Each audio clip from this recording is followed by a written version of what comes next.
Let's give them a big round of applause. Gracias. I hope you won't make me do my grito so that you guys will sit down. That could be scary. ¿Me lo pueden hacer? Dame un grito. Dame un grito. ¿Quién lo puede hacer?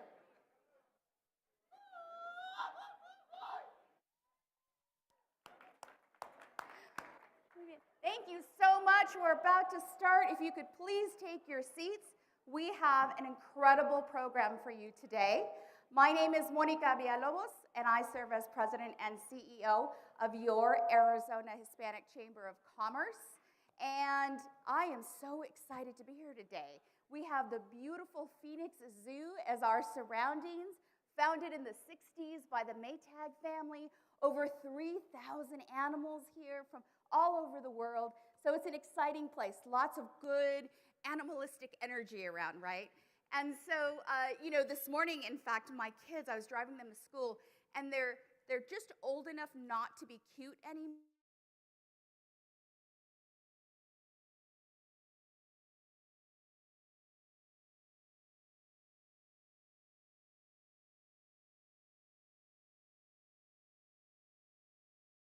Zoo, and is that why you dress like a zebra? And I'm like, well, yeah, I guess it is. I planned that. Of course I did. And then the 12-year-old chimed in. He's like, lions hunt zebra.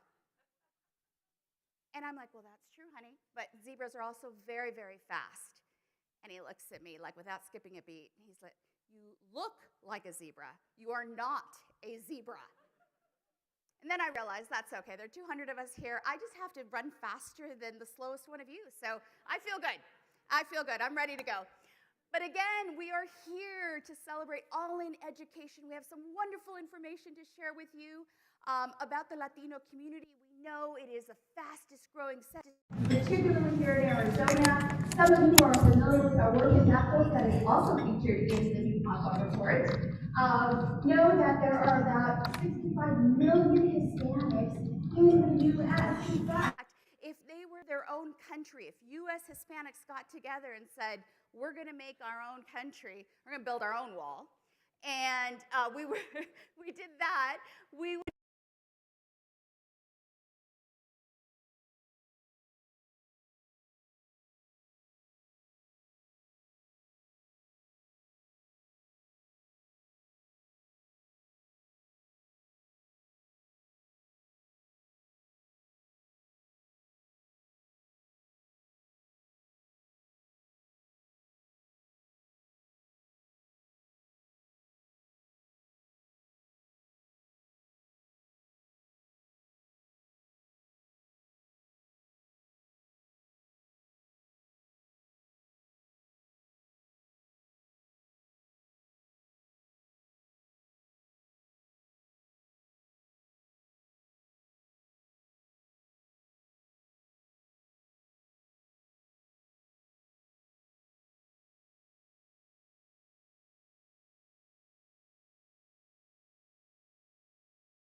able to tell a better story, to own our own narrative, and more importantly, to come up with some great solutions. So I know you are all very, very eager to hear about MAPA and what those gaps are, but also what those solutions could be. So what I want to do is start off by introducing the Executive Director of All in Education, Stephanie Parra.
financial and employment struggles that they'd never had before, and families were extremely worried about special education, English language learners, and other at-risk populations from falling further behind.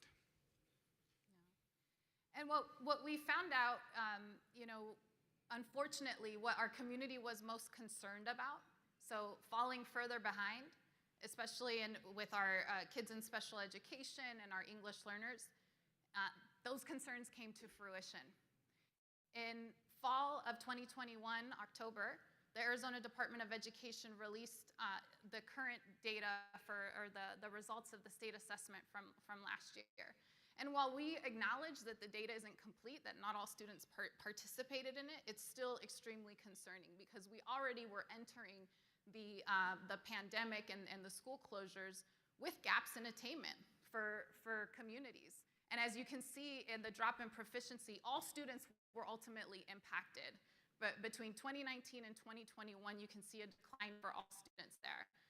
Unfortunately, there's even a significant decline, and the gap is now wider for Latino students, special education, and English learners, those communities that we were most concerned about going into the pandemic, that they would have gaps in opportunity because they were already facing them ahead of the pandemic. Coming out, what we were concerned about came to fruition, unfortunately.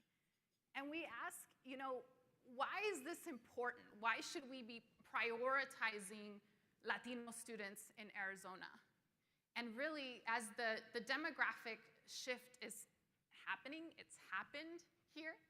I proudly serve on the Phoenix Union High School District Governing Board.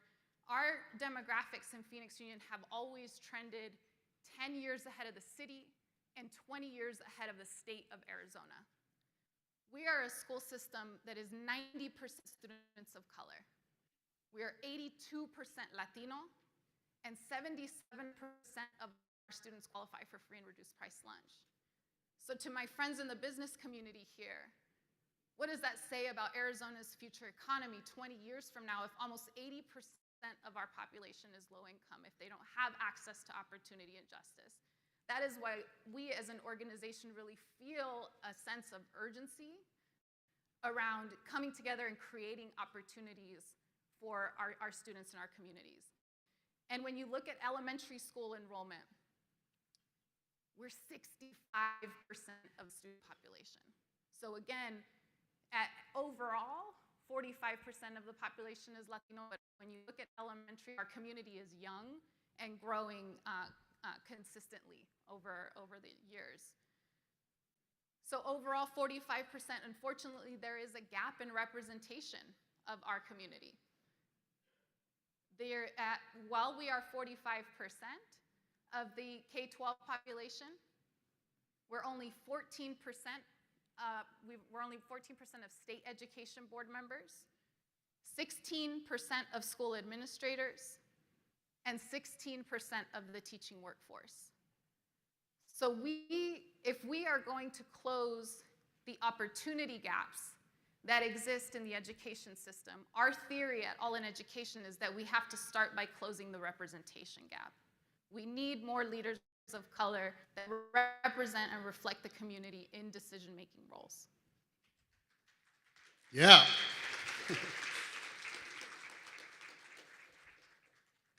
Now, unfortunately, some of those stats, that sharp decline in academic achievement and some of these representation gaps, they're not issues that just arose overnight.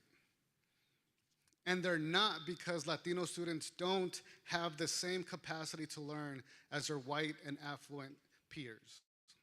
It's because of years of bad decisions and bad policy. Policy like redlining. Redlining was the government-sanctioned systemic lessening the access to home loans and essential services to certain neighborhoods and certain communities. Certain neighborhoods that were predominantly Black, Hispanic, and low income. All throughout the 30s, 40s, and 50s, the Home Loan Corporation promoted this practice. And I wish that I could say that this practice is something of our history, some shared stain of our collective consciousness, but it's not. It's real, and its impact impacts us today. Research shows that traditionally or historically redlined communities exhibit more segregation, more poverty, a depreciated housing stock, less home ownership, more firearm injuries, and an increased incarceration rate. So that history is still with us.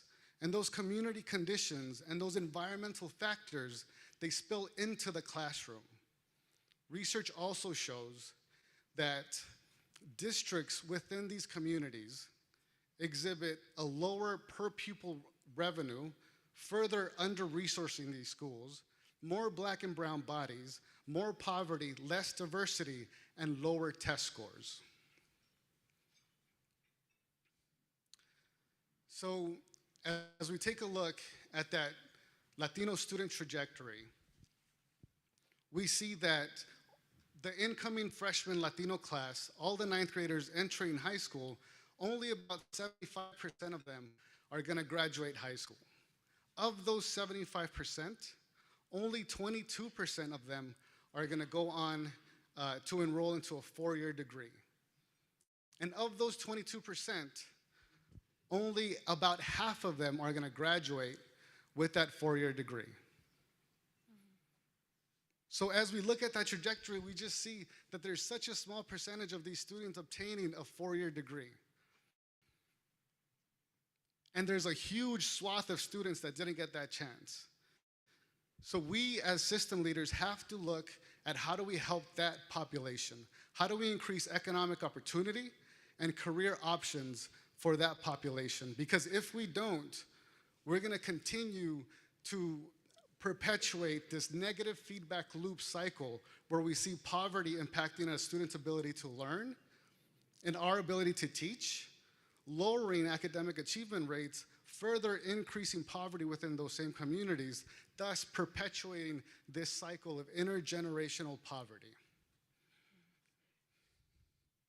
And again, it's not for a lack of talent in our community. We know this to be true at all in education because we know that if we're going to present you with the challenges facing our community, we also need to come up with some solutions, right? And so we decided early on in the pandemic, as Jeff mentioned, when we did the outreach to our families and educators in the Latino community, what we heard was really concerning. And in particular, for parents, we were asking them to be educators at home, and we weren't giving them the tools to do it effectively. And so as a team, we came together, brainstormed a solution, and partnered with our colleagues at TNTP to produce our first cohort of the Parent Educator Academy. And Jeff will share some of the findings from PEA, but we have seen tremendous growth in our parents and are so excited about this program. So if you want to share what we have learned so far. Yeah. So as I was talking about that ongoing cycle of intergenerational poverty, how do we shock the system out of this status quo operandi, right?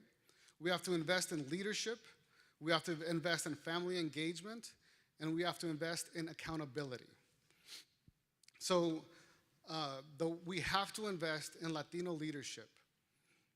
Latino leadership that has the lived experience and that urgency to advocate and to make those tough decisions on behalf of our children and our collective futures. And then family engagement. Family engagement has long been pointed to by teachers and decision makers alike as the key to increase academic achievement within low-income students. But there's been a disconnect between the knowing of family engagement and the actual doing of family engagement. There's a prevailing myth that Latino families are too busy or simply are disinterested in their children's education. And I'm happy to say that the Parent Educator Academy is working to flip that myth on its head. The Parent Educator Academy is an introductory leadership program that helps parents and caregivers increase their skills in helping their children navigate in-person and online classrooms. It helps parents and caregivers navigate school systems, and it helps them take agency over decisions being made on their behalf and on the behalf of the local community. And there's countless of stories of our participants logging in through their mobile phone or in parking lots or in between shifts at work or while cooking dinner for their families. Latino families care about their children's education, and they care about it deeply.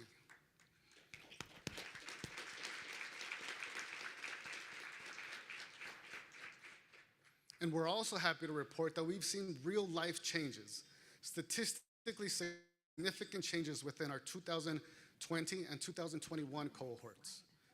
And these changes are, there's a confidence in helping their children with homework assignments. There's more comfort in communicating with their teacher, their administrator, and their school board official. There's an increased ability in using email for education purposes. There's an increased ability in navigating the online classroom, something that I still can't do.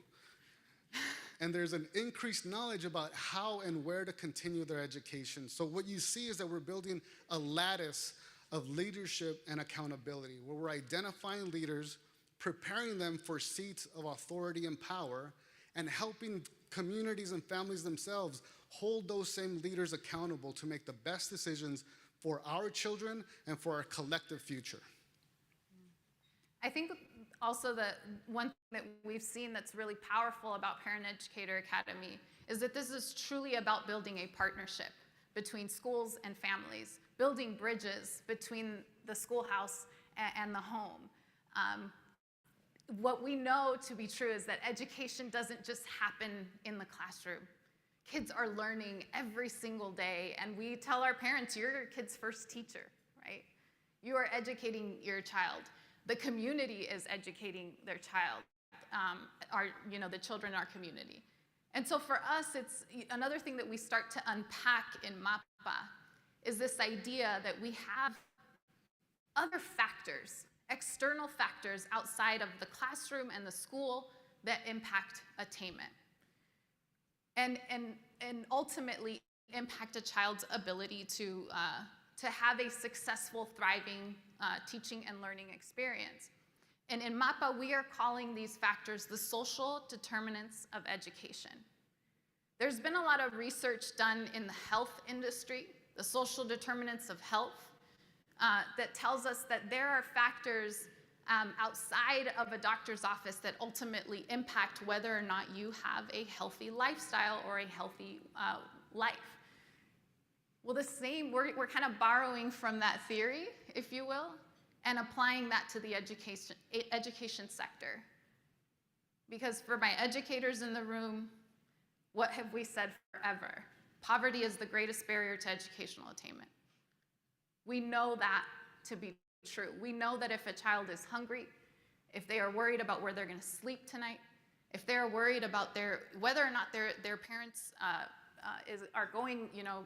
under threat of deportation, all of those social, emotional factors that impact a child's well-being, they're not going to be ready for teaching and learning at 8 o'clock in the morning if they have these underlying things that they are stressed and overwhelmed with.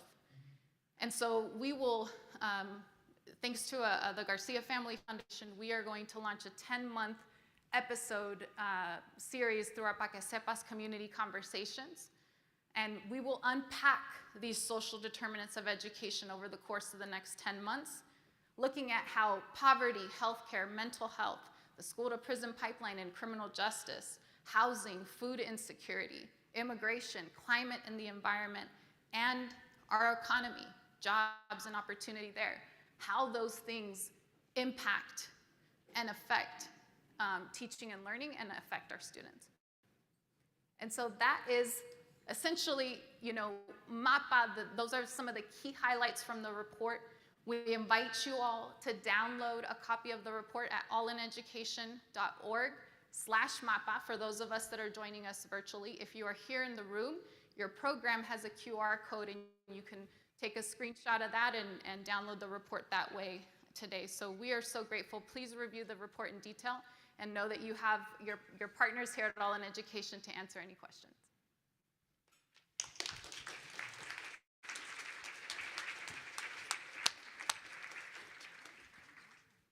I will welcome Monica back.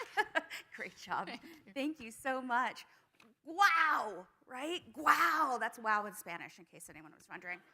That is a lot of information. And what I find most impactful is this idea of parents as teachers, right? Which seems pretty intuitive, but we're never talked to that way, right? No one has ever talked to us that way. In fact, I saw a meme the other day that said, we're going to be really sorry in a few years when we realize that our children were educated by day drinkers. That would be us. Is it just me? And so that's why it's so important for us to participate. And that's what MAPA does. MAPA, the State of Latino Education in Arizona, is about healthcare, is about all of those other areas that impact education, but also that with education, you can impact those other areas. So it really is quite a reciprocal relationship. Now we have a very big treat. Someone else who is really making big strides in Latino attainment in different areas, providing solutions. And she is with Valley of the Sun United Way, our very own Carla Vargas Jasa.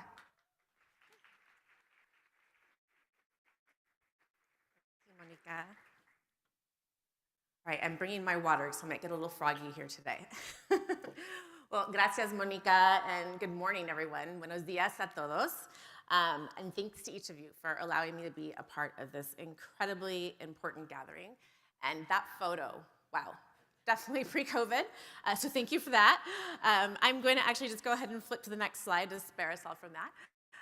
But really, really happy to be here, to be working with our board of directors, our staff, of which Monica and Chris Camacho are a part of, amongst others, our nonprofit partners, our educational partners, and institutional partners, some of which clearly are represented here this morning, including Cox Communications, Helios, Arizona Community Foundation, the Center for the Future of Arizona, First Things First, Goodman's, PXU, and many, many others. And I really want to thank Stephanie and the team at All In Education for really leading on this report. It was bold and it's important. And while the data may not be what we all want to hear, right, it's what we need to hear in order to really make the moves that need to be made and create the right solutions together, actionable solutions, as Monica said, that we're all accountable for. Another word that I think is really important for us this year, especially as we emerge from COVID, and not forget what we've experienced and what's been exposed through that.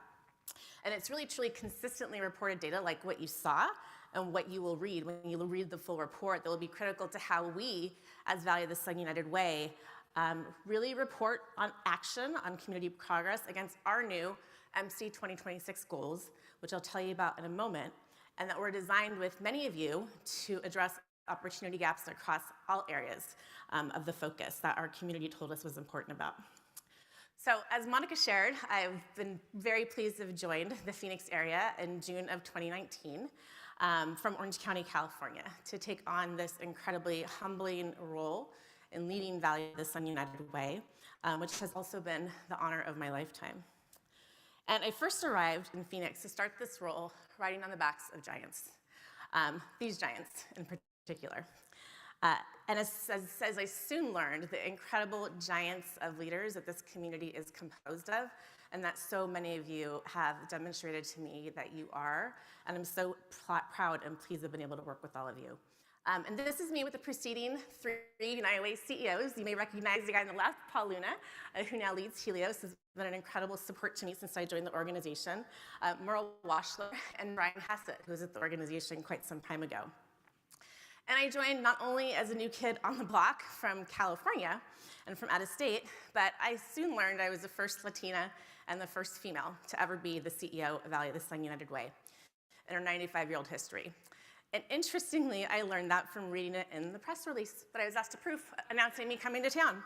And I was also joined by Jenny Holzman-Tatro. So if you haven't even Jenny Holzman-Tatro, an amazing leader in the community, as the new chair of the board. And that made us the organization's first woman duo as board chair and as CEO. Thank you. And I will say, for those of you that have seen us together, together we came at things with a whole new level of energy for United Way. And I really truly thank my lucky stars that Jenny was my partner for those first 2 years.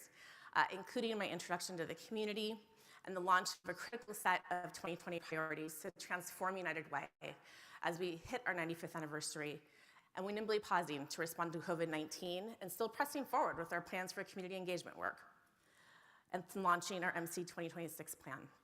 I will say, believe me, we needed that energy for all that we undertook and that we were able to accomplish together.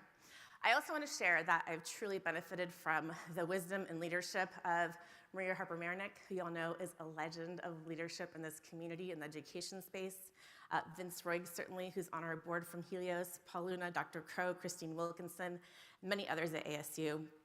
Community leaders like Steve Evans, John Graham, Monica and Chris, as I mentioned, Dr. G, or Chad Gueston, who's sitting right in front here, and of course, Stephanie Parra, who I was so thrilled that Dr. G introduced me to, and really thank them all for that incredible input that you've all given to the way that we've created the new United Way for this community. Now, people have often said to me, what a terrible time to start in a new role in a new community, of course, referencing the fact that I started just before the pandemic. But I posit, and I believe with all my heart, that I joined the organization and the community at actually exactly the right time. 8 months before COVID-19 became a reality in our world and our community, and as a 10-year plan that we launched in 2010 was coming to an end, 2020 was a pivotal year for us as an organization, and I had the benefit of 8 months before that year started to look at who we were and who our community wanted us to be for Maricopa County. So I took my first 6 months, which were the last 6 months of 2019, thank goodness, see, I had that time, to truly get to know the community. I held almost 150 meetings with board members, corporate and community leaders, nonprofit leaders, past organizational leadership, and of course my staff. And during those meetings, one of the first things everyone asked me were, what is your plan and what are you gonna do differently? And instead I asked them, what are your perceptions of Value of the Sun United Way? What do you believe to be our challenges and our greatest opportunities at this point in time in this community? And again, as a new kid in town, when you ask questions like that, believe me, you get candid answers. And I was really grateful for all of them, which helped to formulate a set of recommendations to our board for 2020 priorities. And those 2020 priorities, including refreshing our impact, our role, how we partnered with others, like new organizations like All In, to really help to drive the right change that was needed in this community forward and developing a new impact plan.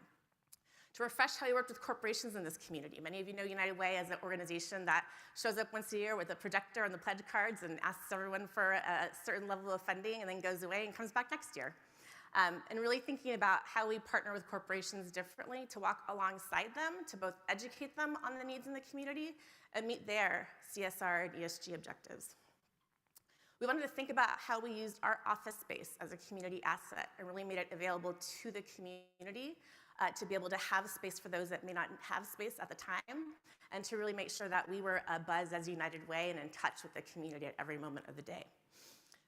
And then also to think about how we reframed our work and our presence as a 95-year-old organization through the lens of diversity, equity, and inclusion. And so we announced our 2020 priorities in January of 2020 and aligned the organization to ensure that we could meet them. With board task forces in place for each task priority, the right staff assigned to each, the board was on board, and we started 2020 strong. And again, truly, I cannot express how grateful I was to all who provided that input in my first 6 months pre-COVID, to be able to really provide the opportunity to reimagine the impact United Way could have in the COVID and in the post-COVID world. And I'm really proud to share that even during COVID, we added 21 new board members to our organization, bringing a diversity of backgrounds, perspectives, and skills, and our staff was ready to approach things differently. And it's because of this, as I said, and the time that I had both pre-COVID and during COVID to get honest feedback, build relationships, that United Way today is emboldened to take on some of these issues, including a focus on the equitable education of our students. No matter their zip code or the family they were born into, their ethnicity or their culture.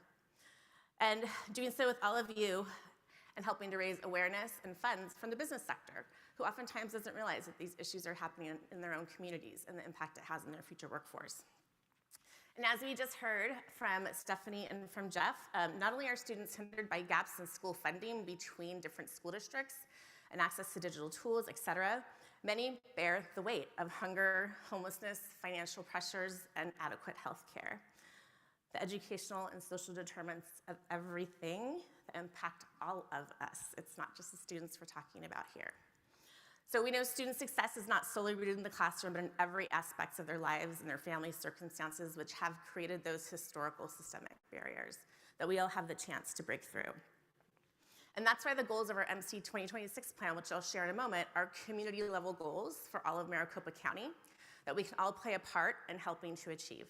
And when we do, we'll have that future workforce and community leaders who are resilient, tolerant, multilingual, and bilingual. And with this as our guide, Valley of the Sun United Way's new vision statement states that, as you can see on the screen, that we envision a community where every child, family, and individual is healthy, has a safe place to live, and has every opportunity to succeed, whether that be in school, in work, and in life. And I hope you'll agree, based on what we just talked about, that that's the community that we all want to see. And creating that community requires addressing all the social determinants together as one, which is the basis of our MC 2026 plan. And so at this time, a year ago, we actually were pouring through all of the input and research that we got from the community as to which issues United Way should focus on, which areas need the most pressing attention, all while we were responding to COVID-19 and convening the nonprofit community to really understand the needs of the community at every juncture and at 2 weak points. And based on that input, we launched our plan in March 2021 with our friends at Social Television Network, who I see over there, thank you team, called MC 2026. And it's called MC 2026 because MC stands for mighty change. We didn't want to just create, a 2% change. We wanted to create mighty change. And it's for Maricopa County as well. And 2026 is because we wanted to have 5-year goals that we could measure and track progress against every year. And so this is a very condensed version of the plan. There's lots of pages behind every single strategy of it. But you can see it's built around 4 focus areas that rose to the top through our input process. They include health, clearly, housing and homelessness, education, and workforce development. And they have wrapped around them diversity, equity, and we added access to the mix. Access became such a critical issue in every single one of our sessions that we had about opening pathways of access to be able to have better access to health, better access to housing, education, and workforce development and inclusion. And in each of those areas, we also established very specific community level goals, all focused on closing those opportunity gaps that we discussed. And as you can see, in the areas of health, we want to help to decrease food insecurity by 50%. We also want to help to increase access to affordable health care by 100,000. In housing and homelessness, we want to reduce homelessness by 50%. In education, which these are 2 areas that are clearly pointed to in the MAPA report, we want to increase 3rd grade reading proficiency by 25% because we all know what a key factor that is and predictor that is of high school graduation success. And we also saw some of the slides over this past year. And so we really need to focus on that. And then, of course, increasing youth age 16 to 24 who may have gotten lost from the education system, aren't connected to employment, help to find them and get them reconnected so they can be successful as we move forward. And these goals were all based on goals that were already out there in the community. So we partnered with the progress meter goals. We partnered with the homelessness point in time count. We didn't just make these up, but we established 5-year goals to them that we could work with others to track progress against, publish a scorecard, reorganize all the work that we as United Way do, and partner with partners that are on board with those particular areas of focus. What we also learned is that there are 2 vital aspects that will not be a surprise to you today that are foundational to our shared work with All-In, education, and others. So first of all, it's already been said, achieving those goals in those 4 areas, health, homelessness and housing, education, and workforce development, are absolutely interrelated, right? So we have to address them collectively to create the lasting systemic change. That means busting out of our silos, no longer working independently, really thinking about, is a child going to be able to increase their 3rd grade reading proficiency if they don't have a stable house to live in? Or if they don't have food in their bellies that morning? Or if their parents lost their jobs and can't take care of them and don't know what else to do? The answer to that's no. And we also know that inequities are pervasive throughout these issues, and the gaps of access are really something that we need to focus on because those gaps grew significantly that we already knew existed prior to the pandemic, after the pandemic. So I'm really proud to say that we, as Value the Slang United Way, are partnering with All in Education and working together to do just that through the Parent Educator Program. We're very pleased to be one of the first supporters of that, to support parents with distance learning and other skills to support their students. We're applying the MAPA data to help us to track progress against those goals as we move forward. And we will stick to that because it's an absolutely consistent piece of data. And we'll join hands with them and with others to elevate our voices through public policy and advocacy. You can see that down here below. Advocacy and public policies are going to be key areas around which we all can influence the systemic change that needs to happen, as well as public awareness and engagement of what can people do in their own communities to really address these goals. Now, I want to share that it is a special honor to partner in this work because fighting for equitable access to opportunities and believing personally in the power of education is in my DNA. So this is when I tell you a few personal things about myself. So let me just tell you a little bit about me and the role that education has really played in my life since well before I was born. In the early 70s, my parents, Olga and Gustavo, strove for a better life and this type of opportunity when they fled their home country of Paraguay and came to the States. So my parents could enter a doctoral program at Penn State University. And for those that don't know Paraguay, it's not Uruguay. It's a country in South America that is in square miles, slightly smaller than California. It's landlocked. It's right in between Brazil, Bolivia, and Uruguay, the places with all the nice beaches, Argentina, where they've got the great food and skiing, but it's Paraguay. And what happened historically in Paraguay, if you're not aware, in the 50s, General Alfredo Stroessner led a military coup that established a brutal military dictatorship that lasted from the 50s until 1989. And it was in the late 60s that my dad, as a university student and other students, activists, really stood up for the government, fighting for democracy and the right to fair elections. And it's because of his activism and leadership of student protests that my father was imprisoned and he was tortured several times. Now, this here, as we go to the next slide, if it works, because I probably broke it. This here is a news article that actually depicts a protest. It's a news article about a protest that my father helped to lead to expose the dictatorship's human rights abuses in front of American diplomats when they visited the country, because they knew that that was one of the only hopes to get national attention or international attention around that issue. And as vocal critics of the dictatorship, my parents were forced to leave their country, where they'd been born and raised and where their family had lived for generations. They were blacklisted by the Paraguayan government. That's real. They're everywhere in a dictatorship. There's lists everywhere, which meant they had to leave the country. And otherwise, my father would again be arrested, and neither my mom or dad would be able to work. So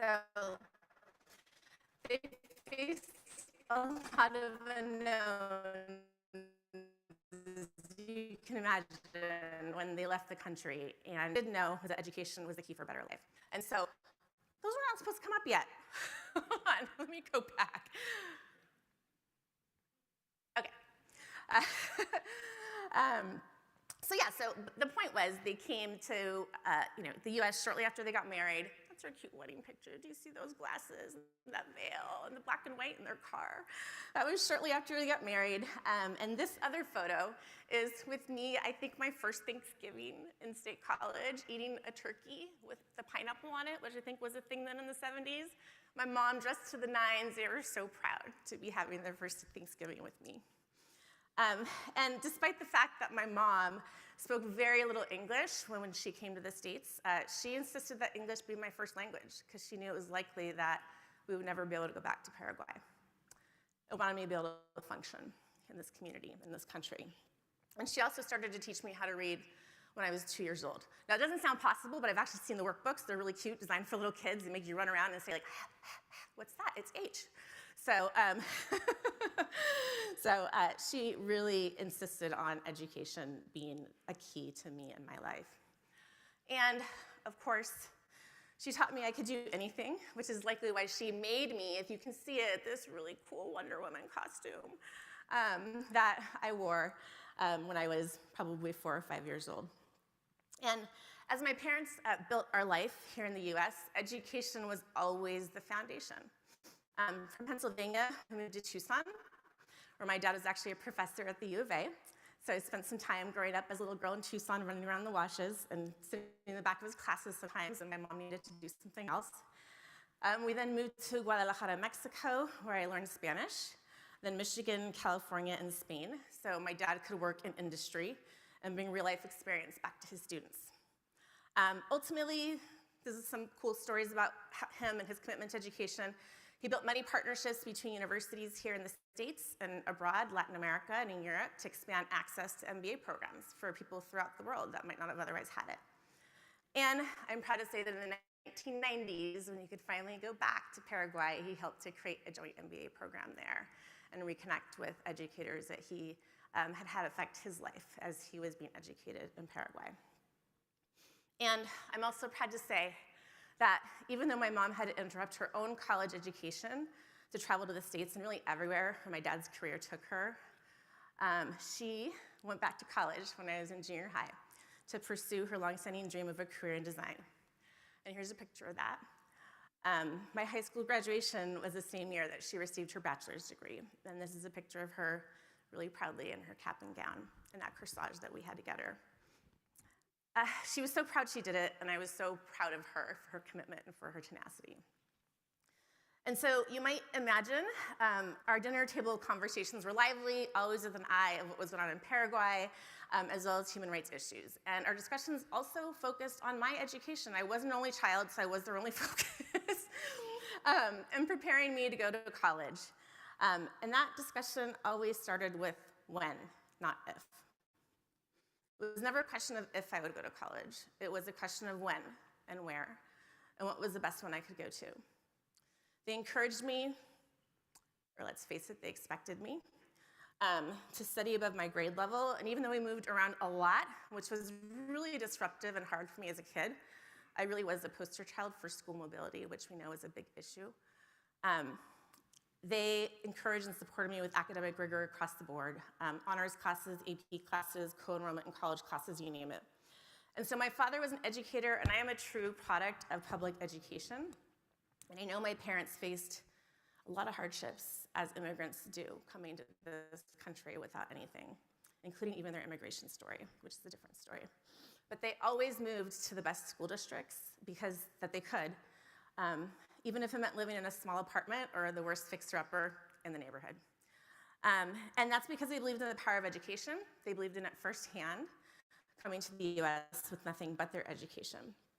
And so my father passed away when I was 29, and thankfully, by then, his steadfast belief in the undeniable rights of every person and every democracy were deeply rooted in my belief. And so when I started college at UC Berkeley, I was planning on a legal career based on international human rights to go back to those Latin American countries that were emerging from dictatorships and seeing civil society and nonprofit organizations forming to help to create democracy.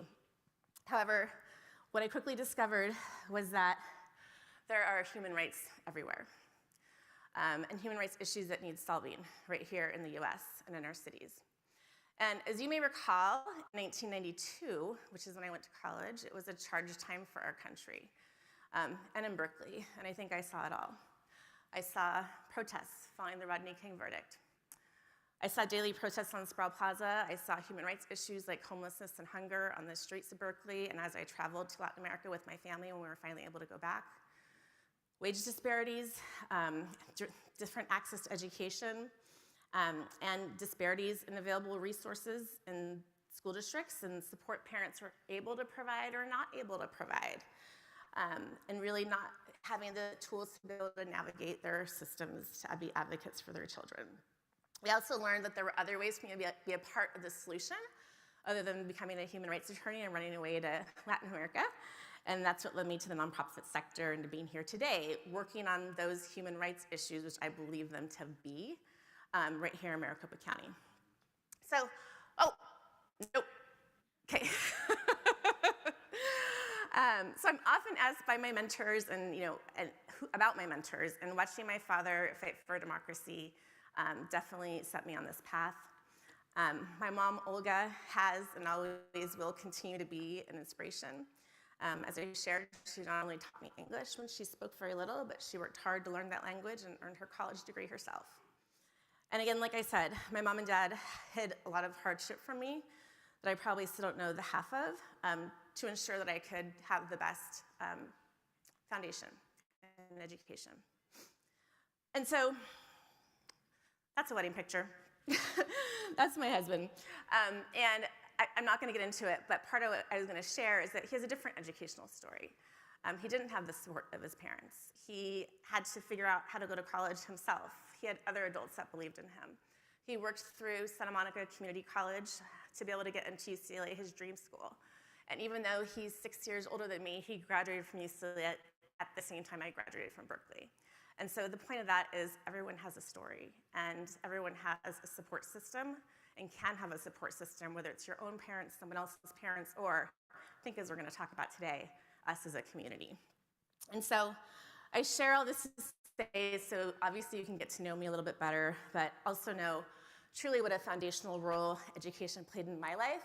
And as we bring this home and go to our panel, how important I personally believe it is that every child has access to quality education. I mean, we all know how important that is. This is what this report shows us. That every child has access to support from their parents or a community that can surround their parents and surround those students. It's critical that we collectively create that not if, but when culture and mentality for every student. And that we work hard to open up those access points, both for students and for support for parents, to be advocates. As my parents were advocates for me, and I'm sure many of your parents were advocates for you, and that we all reflect on and share our stories. I'm sure many of you in this room are first-generation American, if not first-generation college-going, or both. And your stories can inspire someone else to not stop and not let down and to get more involved as an adult, or to see your story and to be more motivated to move on as a child. And so we, as Valley of the Sun United Way, are thrilled to be working with All in Education to join you on working on this together. We look forward to building a not if, but when mentality culture for Latino students and all students in Maricopa County and in Arizona. United Way is proud to be partners in creating a more equitable community for all to succeed. Again, not if, but when.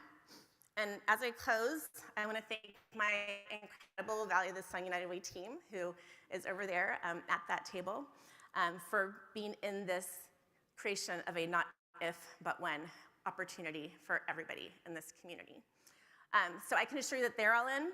To coin Stephanie's phrase, pa que sepas, we at Valley of the Sun United Way are all in. And so I thank you for having me to tell a little bit of our story of support as Valley of the Sun United Way, our evolution, my story, why what we're talking about today matters so much, and look forward to hearing more from our esteemed panel. So, Monica, thank you.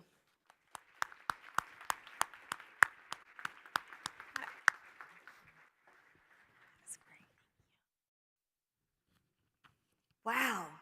I love hearing personal stories, and that's hard to do. What Carla just did is extremely hard to do, to be up here and be that vulnerable and tell you a story.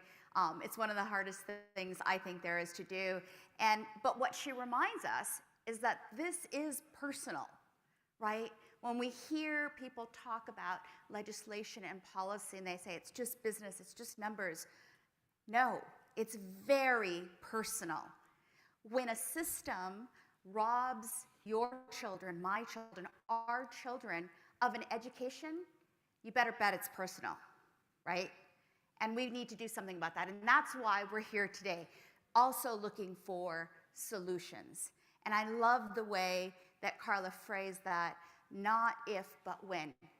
One of the things that I tell my children all the time is education, it's not an opportunity for you. It's a non-negotiable. This is what we do. And this is what we have to hold ourselves accountable for our children. Making sure that we get them to where they need to be, and that it's an expectation. It is not just an opportunity that you randomly get. It's hard work, and that's what makes it personal. So thank you again, Carla. That was really moving. Really appreciate all of those stories that you shared and all of the work that you do, and I'm honored to be on your board as well, so thank you so much.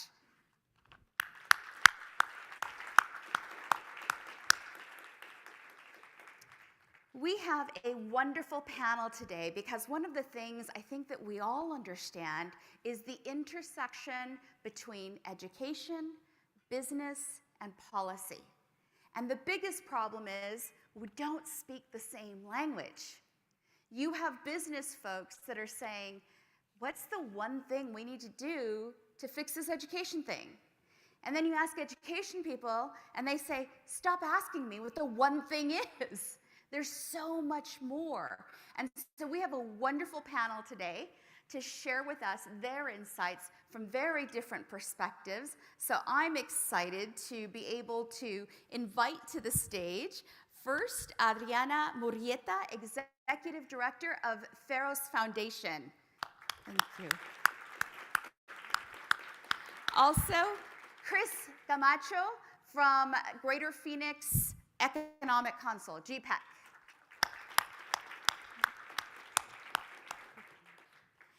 And of course, Leticia de la Vara, Chief of Staff at TNTP, the New Teacher Partnership, New Teacher Project. Welcome, Leticia. So we have our work cut out for us here, panel. You know, there are a lot of solutions. There are a lot of opportunities for all of us. And so now we've got 20 minutes to just solve the one thing in education.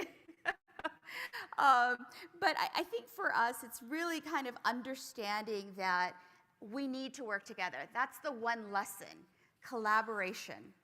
And I'm going to start with Chris and really talk about the business community. Both you and I have business organizations and, you know, serve the community and understand that the demographics are absolutely critical to our understanding of business and the future economy. So when you think about organizations like ours, what role do we play in creating solutions and providing support to organizations like All in Education? Sure. Well, let me start by saying when we're on the front lines working to build a diverse and innovation-centered economy, much like education, there's so many inputs that go into building that diverse economic base. And education more increasingly has become a top-level evaluation for a lot of the human resource leadership nationally when they're trying to figure out where to place jobs and how to cultivate, you know, next-generation entrepreneurs and so forth. Education's become that linchpin and backbone of any healthy, dynamic economy. Now, with that said, what I think organizations like GPEC and others here, I see a lot of folks represented from GPL as well, which is my counterpart that Neil manages, is we need to ensure that we're embracing not only the demography shift that's occurring, education data, which there's a lot of people here that have shared with me personally one-on-one in a number of settings to educate, you know, me on, you mentioned, you know, I'm a data guy, I love data, but when I look at, you know, the opportunity ahead, it's a lot of what Stephanie reflected on, is that this is the opportunity, I believe, economic opportunity of our generation, and we have one chance to further fortify our economic position before, unfortunately, and let's be candid about it, a slide will happen economically. And I think we're all optimists in Arizona, as I've learned, because we get to see the sun every day. But beyond that, there's so much more important. You talk about numbers. What really matters is, again, education is personal. And come family of educators, I know how important and the expectations, as Monica talked about, really is. But as business leaders, I do believe it's up to talk about what the data says, to understand the trends. We're not going to be the entities that can fix the system, but can we support by pouring resources, being honest about the opportunity, and driving a dialogue about the future economy and the linkage between the education system and what it produces with that future economy. And I can tell you, people like Dr. G and many others, I've come at them pretty directly on, we need more STEM throughput within the K through 12 system. We need more academies built. Why can't we scale these academies, industry-led academies across the market and create access for all the low-income students across the valley? Well, it's not as easy as it sounds. And I think as business people, we're so used to being fixers, but there's so many different complementary items that have to come together for us to enhance our delivery system. So I guess what I would finish with or conclude with is that I look at what's ahead in this economy, looking at the data that Stephanie showed, and I even go back to the early 2000s. I think when Stephanie and I first met, we were talking about the shoes going to drop study that was done by ASU. I think it was the Morrison Institute or one of the institutes. And my father's a Mexican national, moved to the United States, and when I first came to Arizona 20 years ago, I said, "Dad, can you believe this?"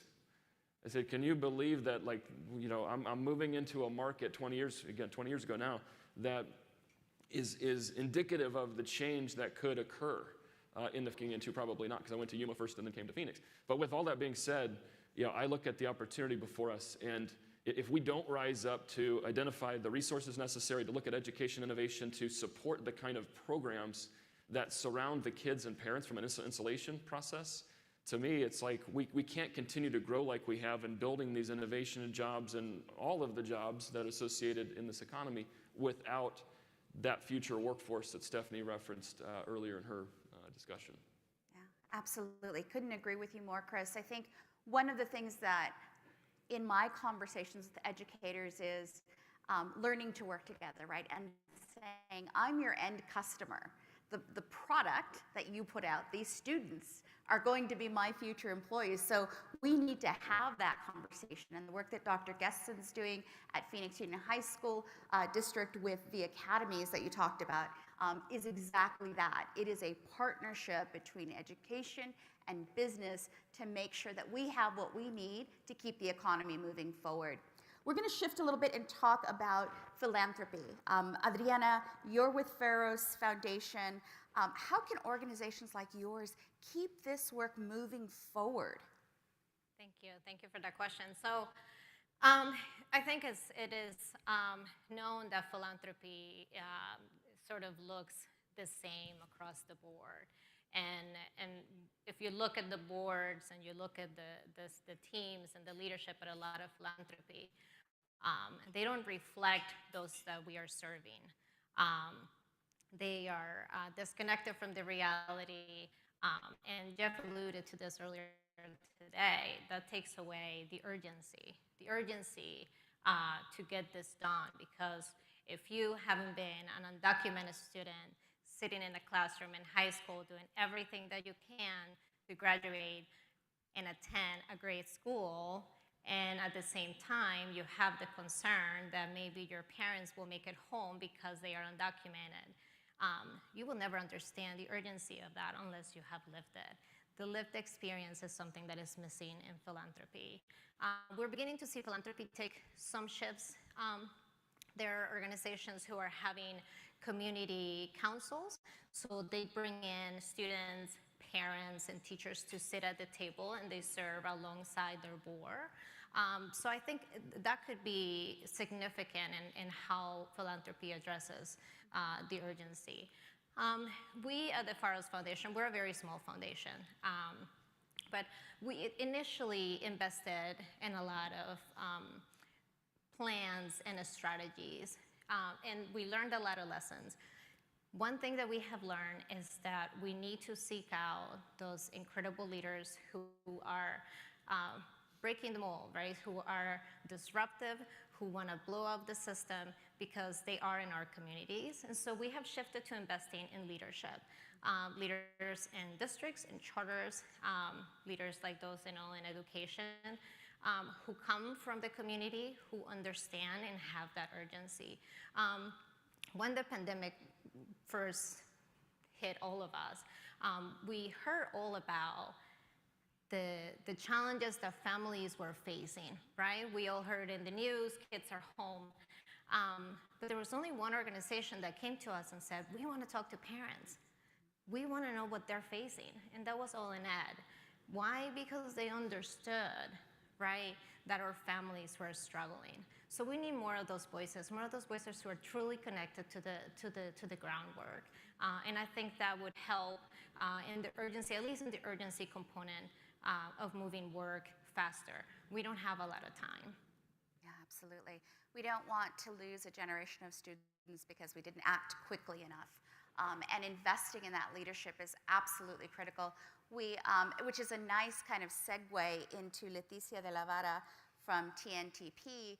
One of the things that really struck me about the MAPA report was that while Latinos are about 50% of the K through 12 system here, only 16% are teachers. And so our children are sitting in classrooms and they're not reflected in the teachers, in the administration. What does that mean? What's that impact? What are your thoughts on how we can ensure that we're not only attracting Latinos to the academic field and to the education field, but how are we retaining them? Right. I mean, I think it's a great question, and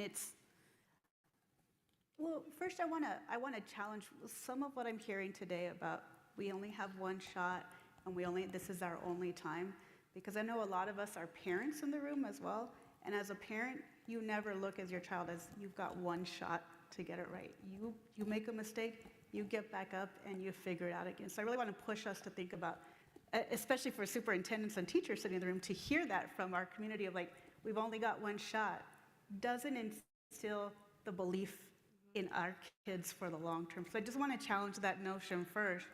2 years ago, TNTP put out a report called The Broken Pipeline, where we actually looked at the teacher preparation pipeline. And as teachers and superintendents and principals are trying to find diverse teachers to teach their kids, we realized our teacher prep programs weren't creating the teachers who looked like the kids.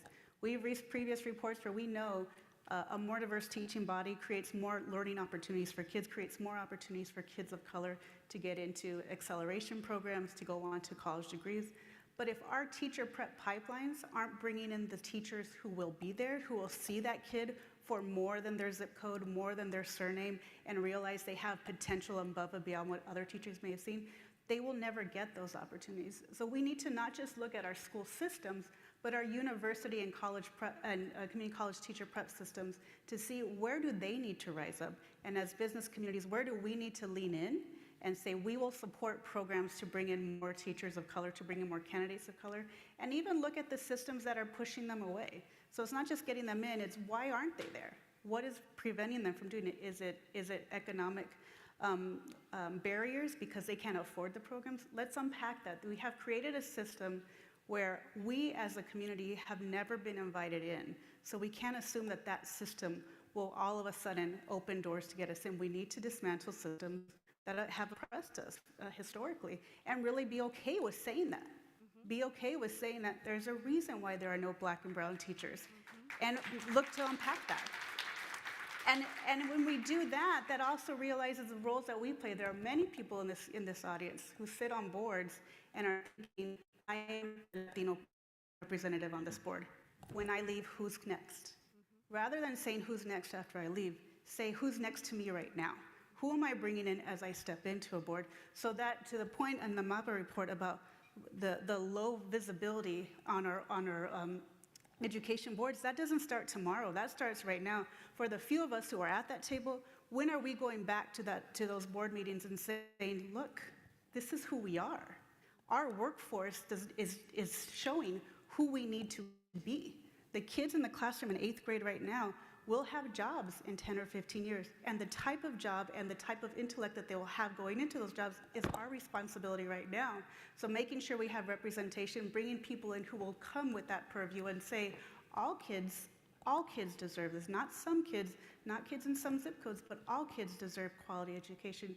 We need to start that now versus waiting for when I leave, this person will come and take my place. But when I sit here, what other shares am I bringing so that there are more Black, brown, Indigenous, Asian members in our leadership bodies making decisions for our kids? Yeah, no, absolutely.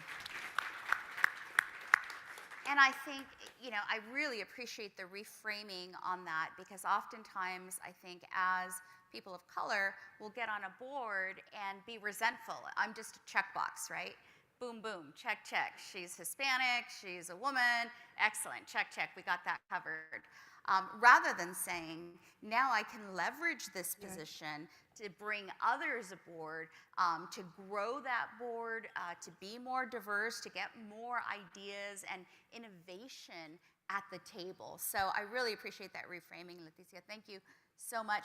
I know also, as we talk about all of those different social determinants and understand that education is healthcare, education does get us closer to where we need to be. What seems to be the recurring themes? And this is a question for all of you. We'll just open it up to sort of a discussion. There are so many factors that play a role and can ensure the academic outcomes. What are your thoughts on these social determinants of education? And how do we see that playing a bigger role to the vitality and the success of Arizona and our economy? Yeah, I guess maybe I'll start this. It's a big question. Again, not being able to shake kind of being a tax and policy guy, as some of you know. I had the chance probably a decade ago to learn about the disparity of funding in proximal distance of one district versus another, predicated on the valuations of the homes and commercial businesses in those jurisdictions that enabled those schools to access the property taxes associated with those valuations. And while the equalization rate and all of that tries to recalibrate the system and make it more fair, there's still massive inequities in that funding system. And so why do I explain that? I think about the future going back to, we're experiencing one of the most rapid transformations in our economy that we've ever seen. But you have to think about, where is that economic activity happening? Well, it's continuously happening in more and more areas, fortunately for all of us, across the valley. But in addition to that, the density of where that's happening is pretty consistent. So there's certain corridors where that's happening that's going to make the rising tide lift all boats at the state level, but it doesn't always immediately affect the locality, that local jurisdiction, that local school district. So that disparity, again, this not getting into the finance part of this because it's very complex, as I've attempted to learn, but I think about, how do we ensure that places where I came from, from St. Louis to Yuma to Phoenix, when you look at where the jobs have been created over the last 2 years in this recovery, 85% of the jobs in our state have been created in Metro Phoenix, 5% in Tucson, and the rest throughout the rest of the state. That's it. So when I think about the imbalances, education is funded by the economic activity that's created in our state. And so again, I think we have to really dig deep into, to answer your question, what is one element of finding solutions to this overall system? Yes, it's parent involvement. Yes, it's infrastructure. But there is an approach on the financing side that I think we have to really understand and make equal. Right. And I'll tell you, I've had conversations down at the legislature. I don't know how many legislators are here, but when I would talk about the importance of funding, even more funding going in to support free and reduced lunch students, and the look I would get from some of these legislators, and I would say, look, when I talk to all of the educators in these communities, we need more resources to educate these kids. And there was just like a disbelief. So I go back to funding as one component. It's not the only component, but one component. So that needs to be put on the table as a further evaluation. And that economic opportunity is critical. And we have one of the foremost authorities here, Dr. David Garcia, on school finance. If you have not seen his presentation, it is quite an education. Understanding what that relationship is of getting those taxes from the business community, from property taxes, putting that into the schools, and then the schools having to provide those future workers. And so there is a very, very deep relationship there. And I know that Rich Nickel from Education Forward Arizona has done a lot of research on that as well. So we have the data. We know what the issues are. It really is about what are those solutions and how can we all play a role in them. Leticia, Adriana, would you like to add to that? Yeah, I would say, yes, we have the data, but who gets a hold of this data, right? What David has put together has been amazing, but have we all been able to see this? Or elected officials, have we been able to really have those deep conversations as online education is listing some of these issues out? Do we understand what that means? Do we understand what it means for a child to have a set schedule and a stability? Do we know what psychologically this means to them? I think moving the data into the stories and tying them to what's really happening in the community is important, because we have known all of these things for many years, right? But we need to shift into a narrative, and having those with power and those who are at the table, those of us sitting here really understanding what can we do to move those things is significant. Right. And really taking that accountability as well. I mean, oftentimes I think we have this discussion about what's done to us, but to Leticia's point, it's we also have accountability, right? Without a doubt. And that's one thing in this role that I always feel is just in this incredible sense of responsibility. I came from, I was an undocumented student. I get the urgency, but also my role is to bring along as many as we can into this conversation. Right. Leticia, your thoughts on social determinants? No, I mean, definitely. I would also like to expand the social determinants of the teaching workforce, too. And what does it actually mean? Right now, we proudly talk about the sacrifices teachers make to be in the classroom. That shouldn't be okay. Our business community is never saying, I am going to give it all up so I can, barely make my rent because I believe in Chevron. They are not making those, statements. But we're very okay with our teachers saying that and entrusting our children to them. So we also need to think about how are we looking at the funding formulas so that teachers want to be there, and not just any teacher, but the high quality, high caliber teacher who comes from the community, who understands what it's like to be an undocumented student, who understands what it's like to be the first in your family to navigate, and be okay with working through that system, but also being able to make a life out of that system. I know when teachers had to go to screens, there was a fear like, my kids will see how I live. That is horrible, that we have to think about that as educators, that your students would be embarrassed, that you are barely making ends meet as an educator. We can't just assume that that's gonna go away when we stop having virtual classrooms. That was a lived reality before the pandemic. That'll be a lived reality after if we don't take action on that. And we can't expect to have the type of teacher we hope our kids encounter through their K-12 system if we're not willing to invest in that side of it as well. Right, absolutely. My mother was a first grade teacher for 30 years, and you're right, it's a life of sacrifice. It's almost like you take a vow of poverty, right, and say, I'm, going to live my worst life so that I can sacrifice and educate children. So the idea is, how do we make that more palatable? How do we make that more respectable than a blogger or someone, twerking on Twitter? Do they still do that? I don't know. I heard. But they're making lots of money doing it. And so that value that we need to put on teachers is critical, because that is our future. They're in charge of our future. We hand them our future, our children. And so we need to value that. I hope that during the pandemic, we all gained a whole new appreciation for teachers. I know I certainly did. I also found out I'm very bad at 4th grade math. So, yes, value, absolutely. And then let's get down to kind of the final question as we reflect on everything we heard today.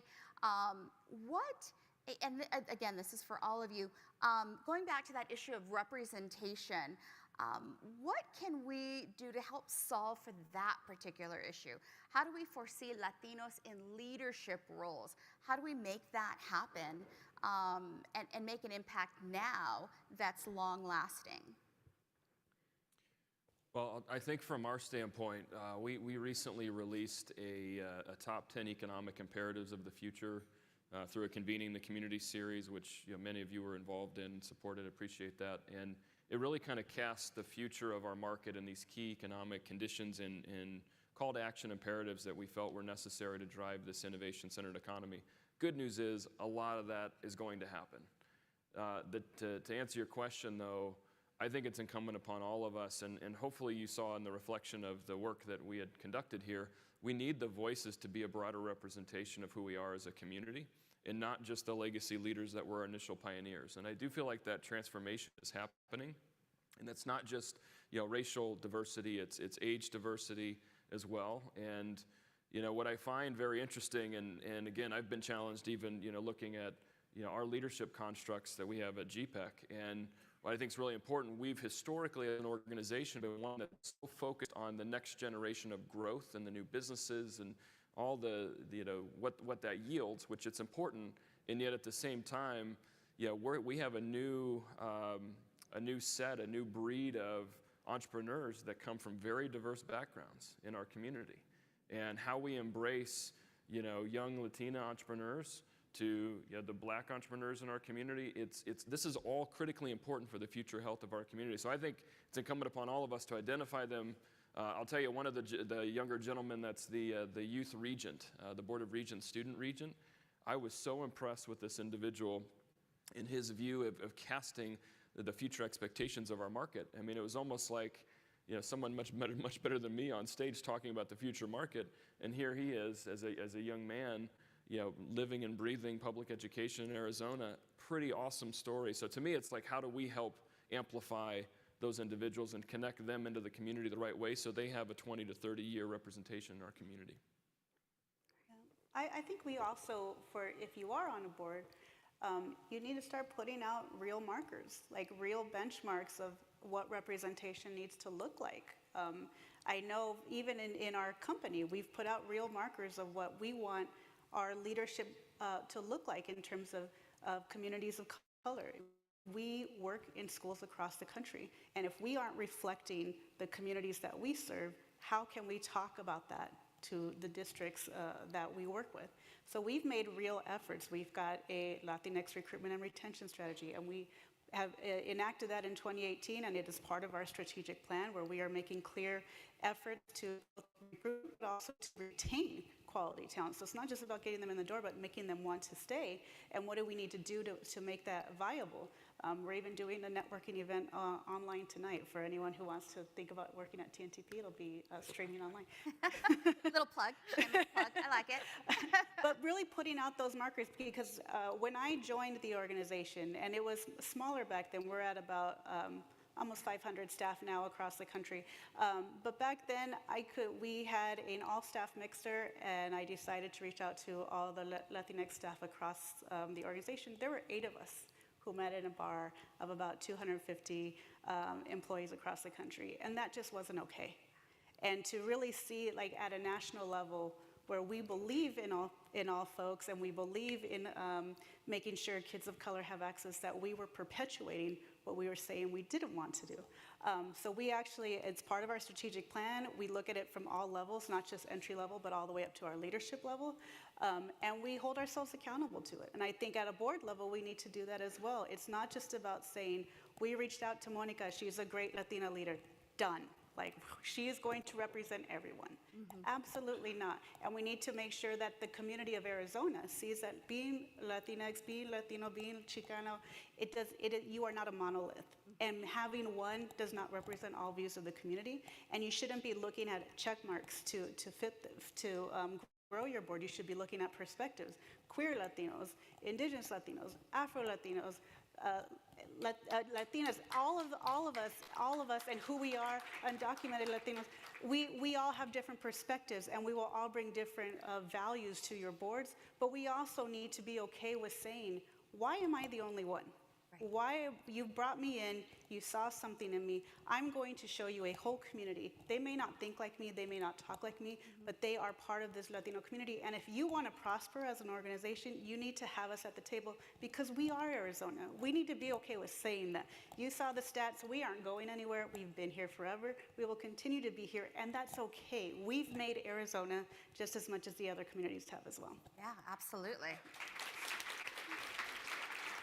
And you know, as we think about that board representation, one of the things Robin Reed, President CEO of the Black Chamber, and I, when we're working on Social Television Network, Eric Sperling is here. He's our producer on our diversity and inclusion webinar series. One of the things we say is, I do not represent all minorities, right?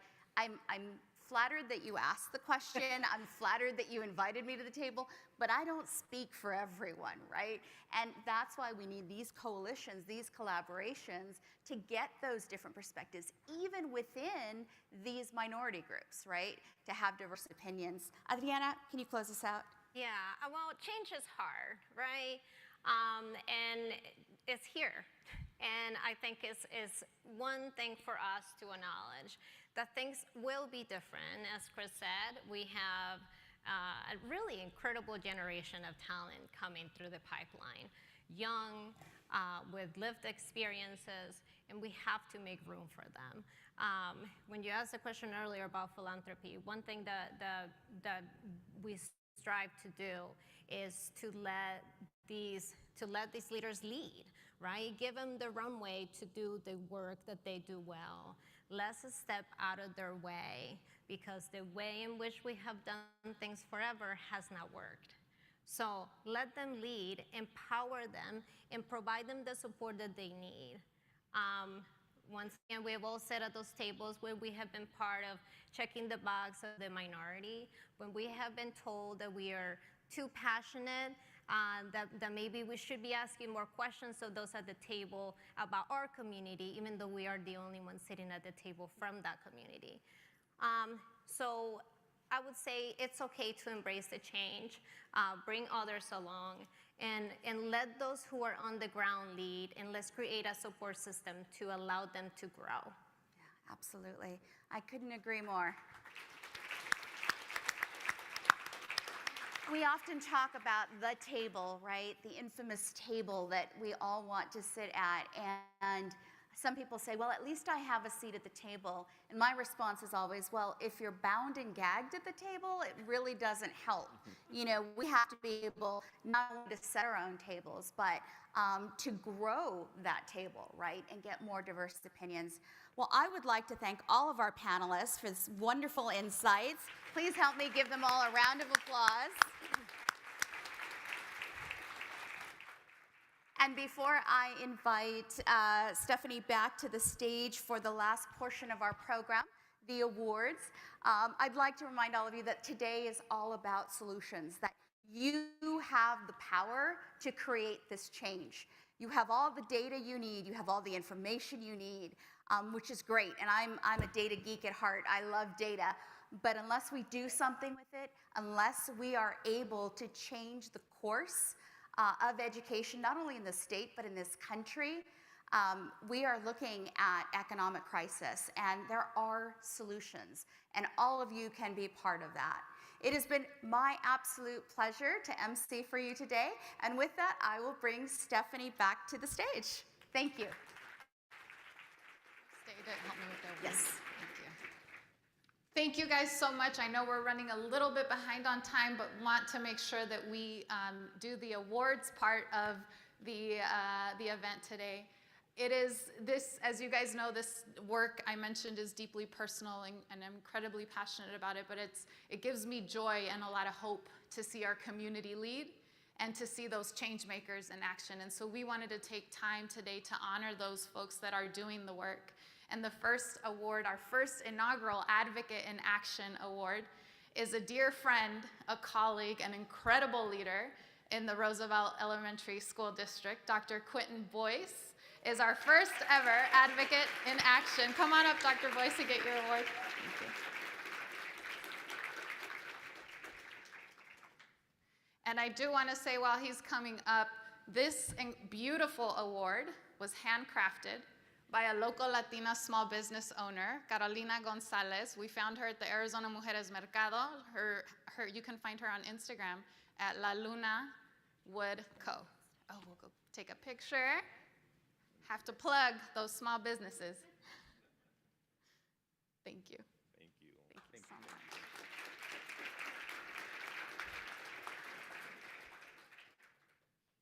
much. And then, of course, we have to recognize two incredible women who completed our first cohort of Parent Educator Academy. Son unas mujeres guerreras. Maurice Guevara and Irán Blanco have been incredible alumni of PEA. Please, bienvenidas al escenario.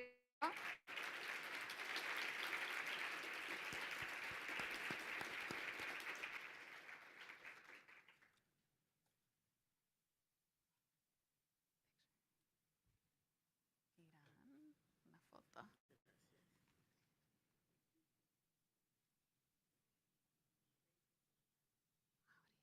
Felicidades. Gracias. Muchas gracias. Felicidades.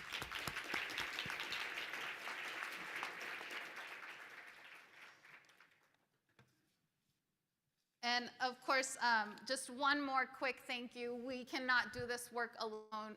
It is such an honor to be here to share space with you all. Super grateful. Pharos Foundation for believing in us very early on and investing us and continuing to be such an incredible partner. We are so grateful. And of course, all of our sponsors that have been here, that are here for supporting this work and supporting our event. Unidos US gave us the opportunity to stream this event online, so thank you so much for providing that. And I definitely invite you all to download a copy of the MAPA report again at alllineducation.org/MAPA. And before I close out, I just want to take a quick moment. My team, we are small, but we are mighty, and we are, thank you. I'm just so grateful for my team. And of course, our board, Luis Avila, Leticia de la Vara, Adriana Murrietta, and Gabby Cardenas, who's on our C4 board. We are so grateful for your vision and your partnership. And then because we've talked so much about parents, my parents, Oscar y Dora Parra, who are watching from Yuma, it is them. It's why I do this work. Thank you all for being here. I'm so grateful. And again, it's going to take all of us taking action, so we'll do this in partnership together. Muchas gracias.